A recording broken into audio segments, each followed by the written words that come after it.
You're listening to an African Elements top news story for June 20th, 2025. Please visit our website at africanelements.org for more daily news. DRC-Rwanda Peace Deal, A New Dawn for Congo? By Darius Spearman. A historic peace agreement unfolds. The Democratic Republic of Congo, DRC, and Rwanda are on the cusp of a landmark moment, poised to sign a comprehensive peace agreement in Washington, D.C. on June 27, 2025. This significant event follows intense diplomatic efforts aimed at resolving a conflict that has plagued the Great Lakes region of Africa for decades. Representatives from both nations took a crucial step forward by initialing a preliminary peace agreement on June 18th, setting the stage for the formal signing. The agreement emerged from 3 days of constructive dialogue regarding political, security, and economic interests between DRC and Rwandan officials in the U.S. capital. This high-level engagement underscores the seriousness with which both nations and their international partners approach this opportunity for peace. U.S. Secretary of State Marco Rubio is expected to witness the signing, signaling strong American support for the initiative. Furthermore, Qatar has also played a vital role, contributing to bridging the divide between the two countries' efforts to bring stability to the region. Key provisions for lasting peace. The newly drafted peace agreement is designed to address the core issues fueling the conflict, laying a foundation for a more stable future. It includes explicit provisions for respecting territorial integrity and prohibiting hostilities. These clauses represent a formal commitment by both nations to cease military engagements and to honor each other's borders, which is a critical step toward de-escalation and mutual respect for sovereignty. While the agreement signifies a legal commitment, the practical mechanisms for enforcing these provisions are yet to be fully detailed. In addition, the agreement outlines measures for disengagement, disarmament, and the conditional integration of non-state armed groups. This is a crucial element, as the presence of numerous armed factions has been a major destabilizing factor. The accord also aims to establish a joint security coordination mechanism to help maintain peace and facilitate the safe return of refugees and internally displaced persons.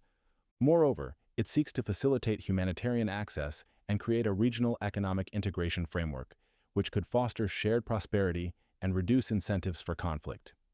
Understanding the conflict's roots, M23 and regional tensions.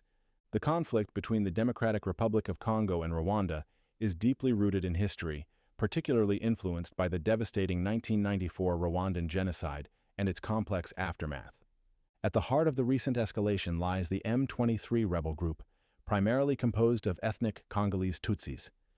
This group claims to be fighting against systemic injustices and discrimination by the DRC government, arguing that their rights have not been protected and that past peace agreements remain unimplemented.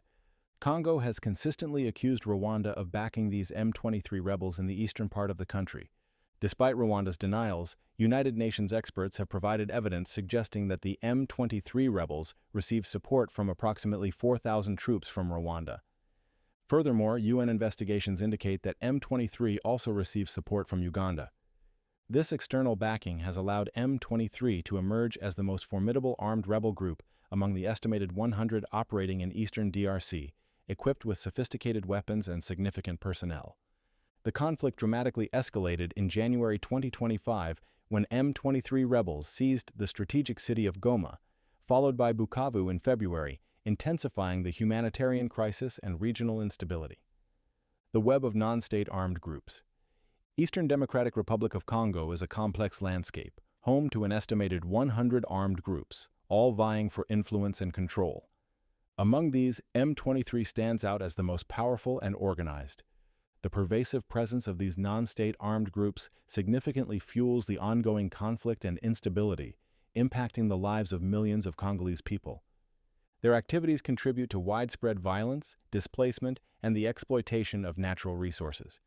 A key component of the new peace agreement is the provision for the conditional integration of these non-state armed groups.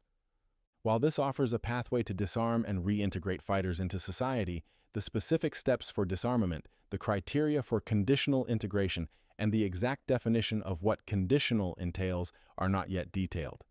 The success of this provision will depend heavily on clear guidelines, robust implementation mechanisms, and genuine commitment from all parties involved to ensure these groups lay down their arms and become productive members of society. The shadow of mineral wealth and humanitarian crisis. The conflict in eastern Congo is inextricably linked to the region's vast and rich mineral resources. This area is abundant in minerals such as cobalt, coltan, and cassiterite, which are crucial for modern technologies, including smartphones and electric vehicle batteries. M23 is one of approximately 100 armed groups that have been vying for control over these mineral-rich territories near the border with Rwanda. The struggle for control over these valuable resources often fuels the violence, as various factions seek to profit from illegal mining and trade. Disturbingly, U.S. government estimates indicate that Chinese companies currently control over 80% of the cobalt reserves in the DRC. The human cost of this resource-driven conflict is catastrophic, creating one of the world's worst humanitarian crises. More than 7 million people have been displaced by the fighting, forced to abandon their homes, livelihoods, and communities in search of safety. These displaced individuals, predominantly Black Congolese, face immense challenges including copyright African elements.